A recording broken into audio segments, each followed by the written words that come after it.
possible by Sierra Nevada Brewing Company and live radio. Here we are on the fly. We've got Christopher Paul Stelling live today, scribbling song lyrics as we go. Hey, man. How's it going? It's going great. Thanks for coming in today. Thank you, man. It's nice to be here. So you live, when you're not touring, in Asheville now, I live in Asheville, yeah. Yeah, so just a short drive today to get down here. Yeah, I was in Asheville in like 2000, a little of 2006, 7 into 8. I moved to New York City for 9 years, and I've been back for 3. Yeah. Yeah, don't trust me on the math, but yeah, I've been back for 3 years this month. Cool. But I take it you live on the road though, don't you? You're out there playing music. Seems like a lot of the time. past couple of years, less than in previous years. I kind of came home and I've been to. I still go to Europe a couple times a year, and I still make the rounds of the States. But I've been home a little bit more since I came back. But I leave a week from today, and I'm gone for like 4 months. All right, so hopefully more. So the reason Christopher's leaving is because he's got this new record out and getting ready to head out on tour. Yeah. We love the record. It's called Best of Luck. We've been playing it. Let's get a song off it if you're ready to go. You want to hear a song? Okay, let me go. I should have. We have 2 setups here. So Christopher, he's like 4 people today. He's playing drums and 2 guitars and doing vocals and switching back and forth. Yeah, sure. It's my wake-up song. All right, Christopher Paul Stelling playing live today here in Studio B. That song is called Trouble Don't Follow Me. That's like an anthem. Yeah, it's my little. That's my little anthem.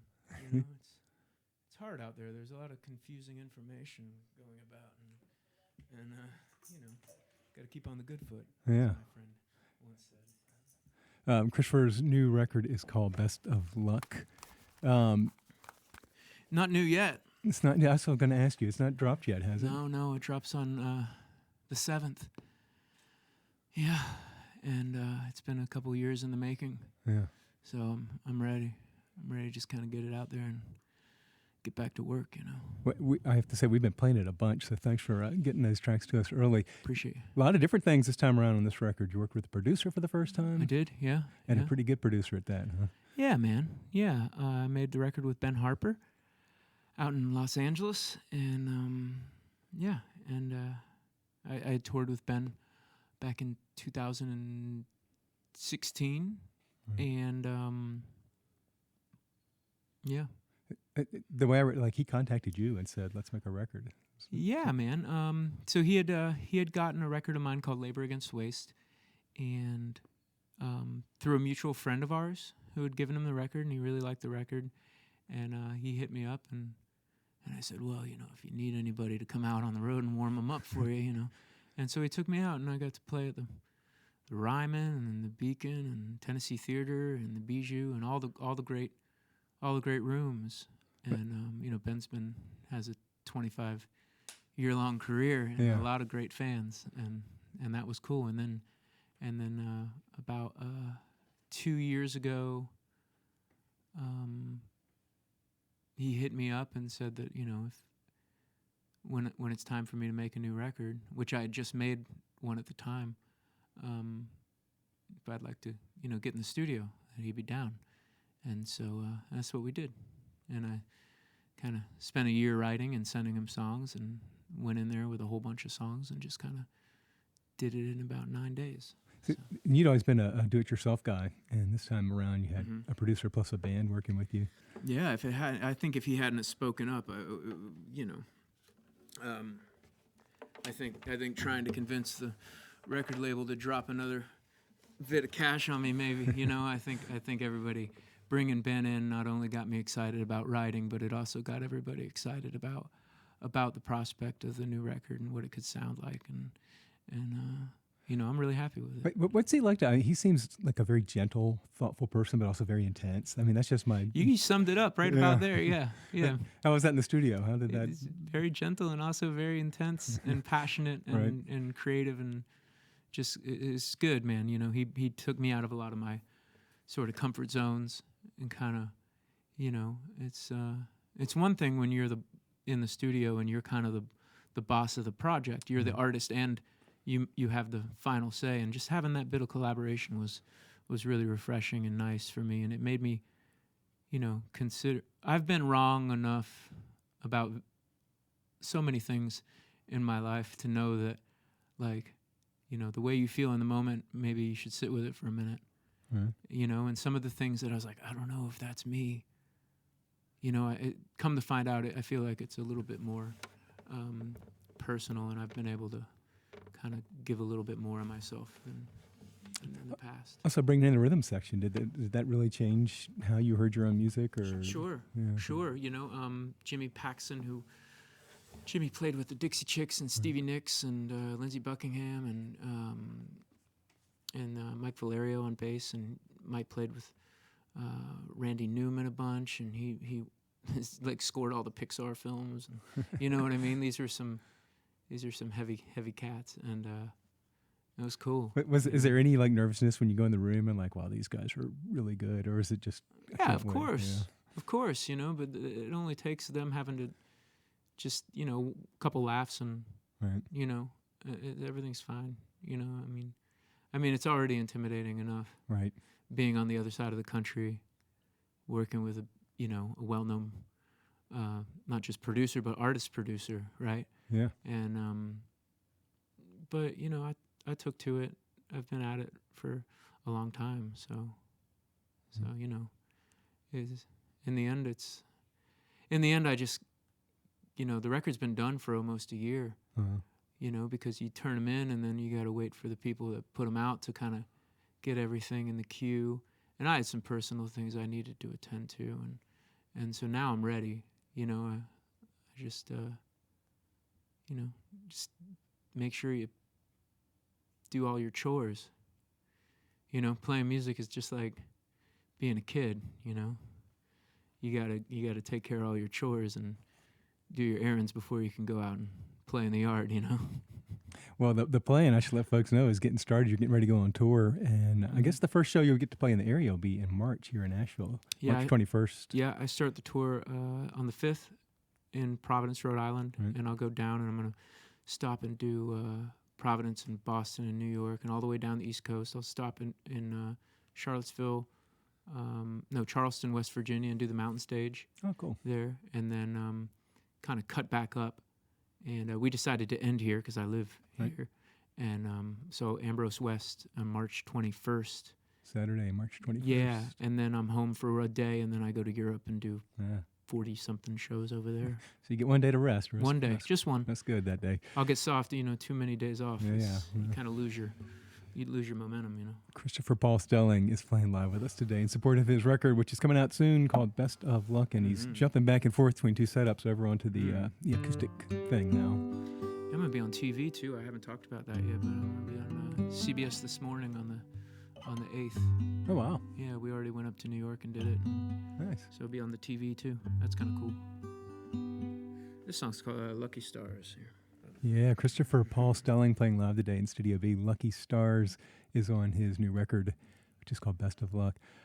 Great song, man. I love your guitar work on Thanks, that man. tune. Yeah. Thanks, buddy. Did you start as a guitar player or a singer first, or both?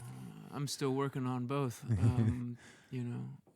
But you're a player. Some people are strumming a chord. Thanks, man. I'm working on. I haven't actually touched my guitar in probably 2 weeks, so it's just been a lot of getting ready to get out on the road. I couldn't miss the opportunity to come and hang out with y'all today, but I've just been, like I said, running errands and getting ready to go, and I'll spend this week kind of trying to make more time to play, because then once I'm on the road, I'm playing every day, and that'll be good. Yeah, that's a lot of fun. Yeah. I was gonna say, what's the fun part? Is it being at home getting ready, or is it being out there? No, it's being out there and just playing. It's a job. Yeah. Just getting ready to make sure get your house in order. Yeah. And just a lot of driving.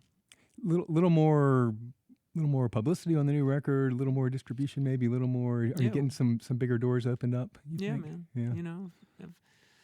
You get some doors, and some doors you get once. I did a Tiny Desk concert some years ago, and that was cool. That was kind of like a thing. And do you see a bounce out of something like that? Sure. Yeah. I've done TV a couple times, and you get a bounce out of like doing something like that. And I mean, But what I kind of get a sort of a more of a personal bounce out of is just the people that kind of hang in there and stick with you and come to shows and Right. say hey and Do you go, like, when you go to a town for the second time through, do you recognize people? Is that- I mean, I'm on like the 20, 30, Right. 40th time through a lot of almost every town in the country that would have a concert. Right. I mean, there's a few that you get to check off the list. I'm playing Fayetteville, Arkansas for the first time. I'm playing San Diego for the first time. Oh, But yeah. like, like the big cities like Chicago or New York or Seattle or Atlanta. I mean, I've played all those places Is it, I mean, numerous 20, 30 times, Fayetteville to San Diego, what a difference. I mean, do you feel it like it's a totally different world, or are you in the room, it's the same kind of? Yeah, and in the room, it's the same. Yeah. People are the same. We have this obsession with, I think culturally, especially where music is concerned, there's this obsession with like regionalism and authenticity. And, I mean, you can, especially with playing music, I mean, I've played in Serbia and Sardinia with cats that play a better Lightning Hopkins than anybody from East Texas. You know what I mean? Like, it just depends on the music. Whatever. If you love music, it doesn't really matter where you're from. And there's cats in New York City playing honest to goodness Appalachian music. Yeah. Truthfully. Sure. I mean, and I just, whatever gets people excited and whatever, anybody can do whatever they want. And it's cool. And people are nice all over. And, the fact that there's still like a world for live music, and the fact that people still come out to, smaller concerts means the world to me, really. It still works, doesn't it? Yeah, and every time I'm sitting at home and I saw, like last week, I saw that Chris Smither was playing at the Grey Eagle, and there was a moment I said, oh man, I haven't seen Chris in a minute. And there was a minute where I was like, I'm gonna do laundry, I gotta do these dishes. And I went out and I went to a show, and man, I'm so glad I did. And it's really important, I think, to me as a professional musician, but also as somebody that needs to be kind of inspired on lots of levels. Just to go out and see live music is really kind of special. So I could use that to plug the show coming up March 21st at Ambrose go out and West. see live music wherever you see it, and whenever you're compelled. But yeah, March 21st, Ambrose West. Yeah. Christopher Paul Stelling playing live today, and you're jumping back and forth. You got I'll do one more. One more here. on the. What's your guitar, real quick? What are you playing there? Oh, this is probably a 50s Martin 0017.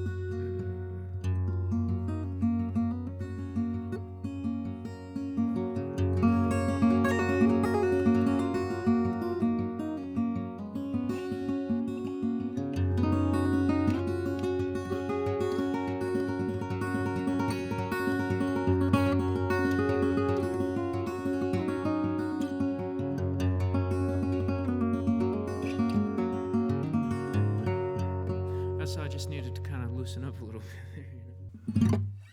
All right, Christopher Paul Stelling is playing live today here in Studio B at WCW. I should let folks know we're live streaming right now. Big thanks to some of the students here at ICC who are providing the great live stream. Oh, why'd you have to go and tell me that, man? You're on TV. There's a whole nother level of nerves, man. And also Sean Rubin, our engineer, always making things sound great. And Christopher Paul Stelling with that's another new song? Yeah, that one's called Something in Return. That's from the record, but it's not been a single yet. Okay. It'll come out. Yeah, I didn't think I'd heard when the that one record yet, comes out. It'll come out. What have we released? We released 3 or 4. Have to Do for Now, Lucky Stars, Trouble Don't Follow Me. Yeah, those 3. And we'll have a new single coming out on this coming Monday. Right. Yeah. Is the record is like a theme? Do you have a song cycle? Is there a that song right there was the first one I wrote for the record. I went down to there's a place in outside of Jacksonville, about 45 minutes from where I grew up in Daytona Beach, and it's owned by the Stetson Kennedy Foundation. Stetson Kennedy was a really early member of the civil rights movement, and used to travel around and write with Zora Neale Hurston and a bunch of people. And he was a friend of Woody Guthrie's, and Woody used to live on this property out there down in Florida, and they had an artist residency program. So when I found out it was time to make another record, I went down there for a couple weeks and just kind of started the writing process and just kind of like unloaded my brain a little bit and that's kind of what it is, really. Are the ghosts of Woody Guthrie floating around in there? And mine, I mean, it's just goes to my mind. I don't know about him, Right. but I mean, it's kind of writing is just kind of like taking all of the thoughts and feelings that have just been accumulating and just kind of spreading them all out on the table. And having a bit of an attention deficit is good for writing. Because you pick a little guitar, look at a little words, pick a little guitar, look at a little words, kind of move some things around, and then next thing you know, you got a song. And What about that space where you go from doing it for yourself and putting it out in front of people? Is that difficult, or is that fun, or change things? You just don't listen to what anybody has to say about what you do.